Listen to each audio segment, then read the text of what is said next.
Yeah, why do I have rags stuffed into my carburetors? Well, we're on a dirt road. And it's windy as hell out here. So the day after Christmas, I drove my notchback over to my in-laws' house where I did a bunch of work to my WRX and managed to get it back on the road. And so I chose to drive the WRX back home and leave the notchback behind so that I could give the WRX to my son and let him drive it to work.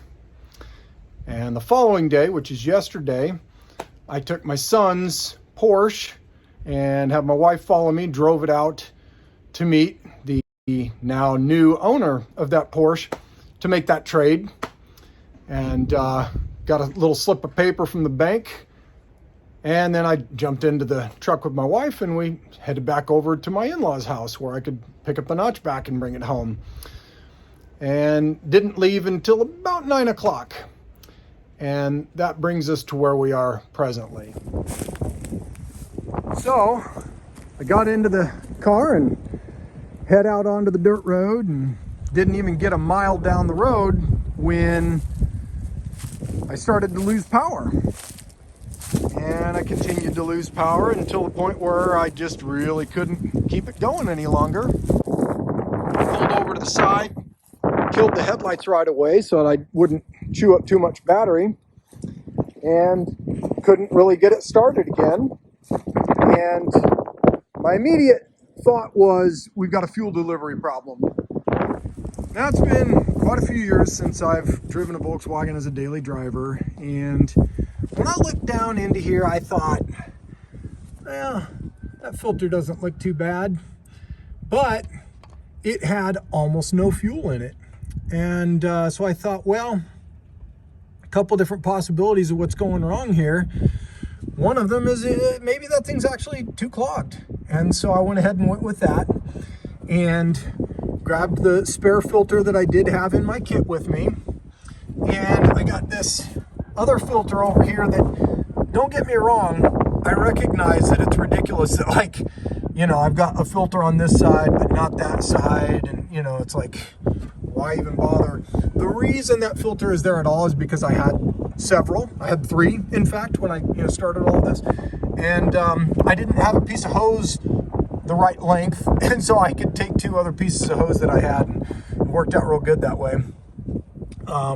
I don't think I'll be putting it back in this iteration. But so what I did was I went ahead and I put in this new filter, put it back in line, and then I grabbed, I had some extra 5/16 inch hose in my front trunk. And so I went ahead and eliminated this whole piece here and just replaced it because I had a good long piece of it.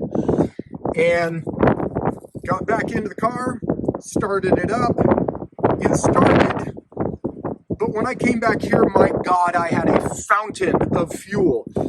And so I shut it down real quick, and I decided, oh, okay, yeah, I mean, it was just shooting out here like crazy. So I cranked down on this clamp like never before and made sure that I couldn't spin it anymore. And sure enough, I can't spin it anymore. And I went back in, started it up with all the intentions of being, done. Came back here.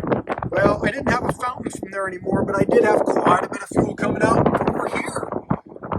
And so killed it real quick, came back, tightened down on this clamp real good, made sure none of the others were able to spin, started it back up, came back, I still have fuel coming out. And so it was at that point that I decided, it's kind of like almost pitch black out here, and I did have my wife come back, and she had the headlights, pointing here so I could see what I was doing. I didn't have a headlamp or anything, and my phone was just about dead because when you're out in the country, it tends to die real quick. The cell towers aren't real close, and so I'm out here with like 30% battery, and I'm thinking, well, maybe I could do something ridiculous like put some electrical tape around the T-fitting and the inlet or whatever.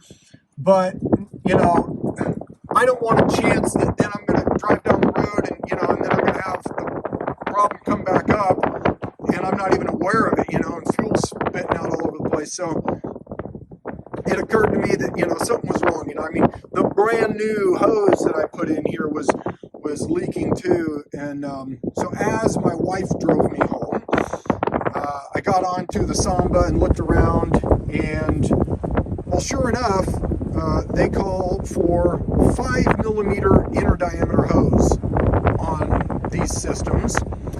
And so when you sit down and work out the math, I think the 5/16 inch hose that I have works out to something like 8.25mm, which is bananas. So at home, I happen to have these same carburetors, a second set of them, and I have this lovely set of calipers, which the battery died on me suddenly. And I was able to go ahead and throw those on there, and even though I don't have the digital readout, it does have the numbers there that you can look at. And so we are at 6mm outside diameter on this tube. So it kind of makes sense, right? 5mm inner diameter.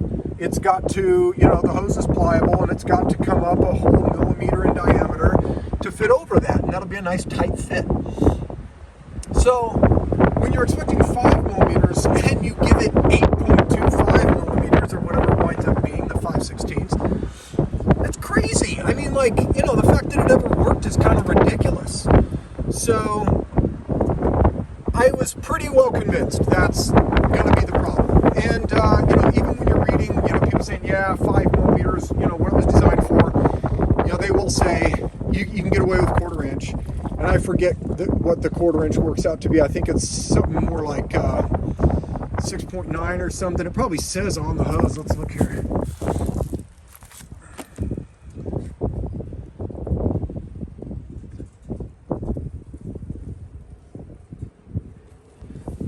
Here we go. 6.4mm. So 6.4 is certainly still bigger than 5, and it's bigger than 6, but it's not so much bigger that it's insane. So the solution here is to, and as you can see, like, yeah, why do I have rags stuffed into my carburetors? Well, we're on a dirt road, and it's windy as hell out here. So I feel confident. I'll just put this, you know, new hose in here, and I expect no gasoline spraying. My only concern is that I've drained my battery down so low that it may be difficult to get this thing rolling for that reason, but maybe we'll be okay. On a side note, I got this really fantastic gift from my daughter for Christmas. Just moved all this stuff over to it. You know, you got all these pouches. Beautiful tool roll. I'll set this up real quick. So, flop that over. I don't have everything figured out exactly where it's best for it to go, but I've just kind of put everything in here, and I'll kind of figure it out and probably change it 100 times as I go. But yeah, you just roll this dude up, you know, clip. It's got, you know, ways to hang it and all kinds of great stuff, and more, you know, pouches on the outside here, but way more organized than what I was using before, which is ridiculous.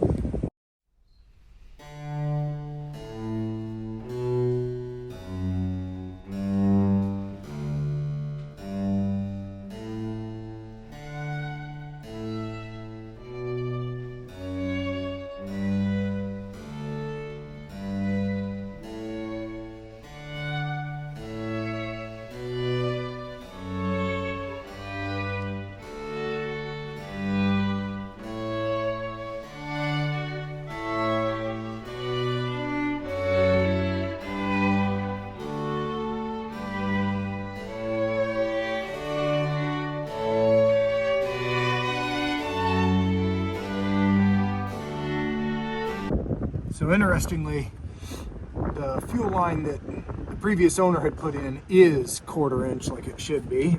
And somehow I don't know, brain fart, you know, like I'm getting old, my brain doesn't work as good anymore. I blame COVID or whatever I'd like to, you know, it just doesn't matter.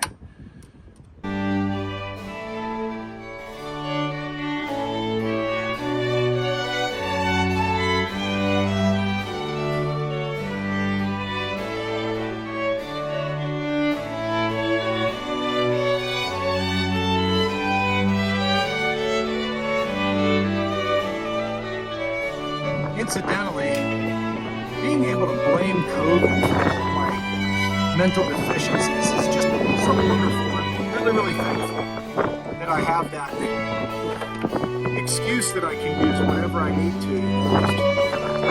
Kind of like a trump card, you know.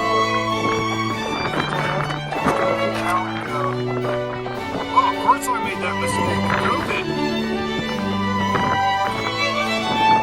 I don't even have to worry about being honest about my inherent mental deficiencies. Just kind of blame it, move on. It's wonderful.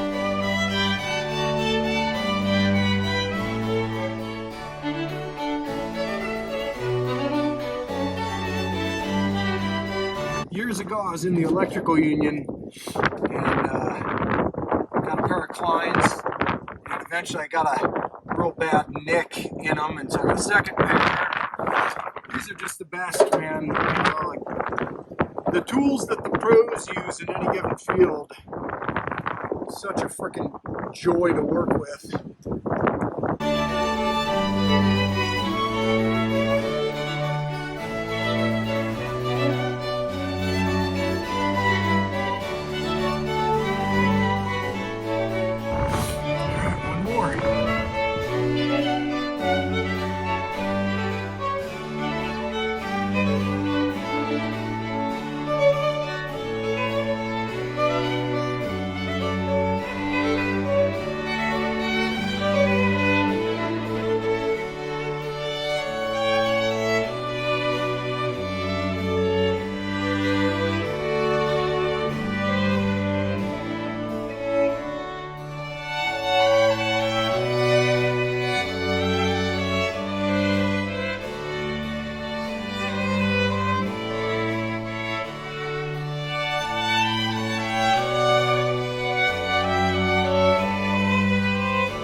No fuel outside of where it should be.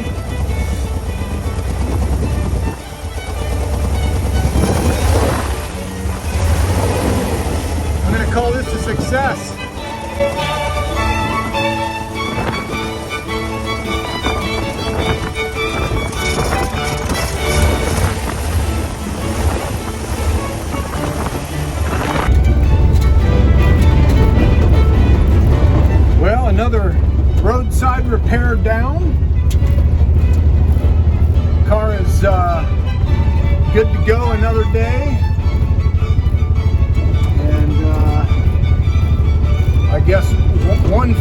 thing that I've got to deal with at some other point.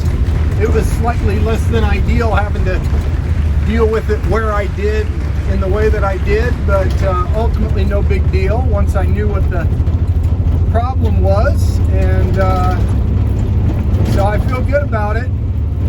I handle these things a whole lot better than I used to in my youth. I would have been super stressed out about it. Not so much anymore. I'm going to call this one good, and appreciate all the return viewers and keeping me feeling like I'm not just wasting my time making these videos. It's fun to do, but it's better when I know that somebody else gets enjoyment out of it. So thanks for watching. If you haven't already done it, like and subscribe, and wait for the next video. There's going to be a lot more to come. I got a lot I'm doing.